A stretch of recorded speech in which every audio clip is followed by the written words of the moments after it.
Hey hi everyone, welcome again back to my mini vlog. সত্যি বলতে বয়স বাড়ার সাথে সাথে মানসিকতাটাও এমনভাবে চেঞ্জ হয়ে যায় যে নিজের জন্মদিনটাও আর 5টা নর্মাল ডের মতোই কাটাতে ইচ্ছা করে।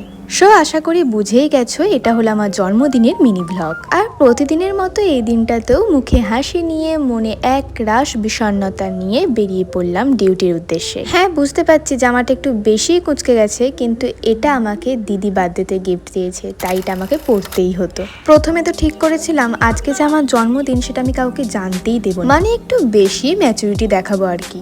কিন্তু সেটার উপায় হলো না, সবাই জেনেই গেল। তারপর হলো সেলিব্রেশন। আর সবাইকে অসংখ্য ধন্যবাদ আজকের দিনটা যে আমার জন্য কিছুটা হলেও স্পেশাল হতে পারে সেটা মনে করিয়ে দেওয়ার জন্য। ছোটবেলা থেকেই আমার কাছে জন্মদিন মানে বাড়ির সাথে সময় কাটানো আর মায়ের হাতের ভালো ভালো রান্না খাওয়া। আর এই বছর প্রথম আমি জন্মদিনে বাড়ির বাইরে কাটালাম, আর তার জন্য সত্যি বলতে একটু হলেও মন খারাপ করছিল।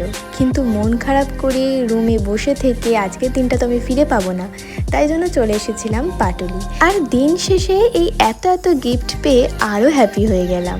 সো এইভাবেই কাটলো আমার বোরিংসা বার্থডে। বাই।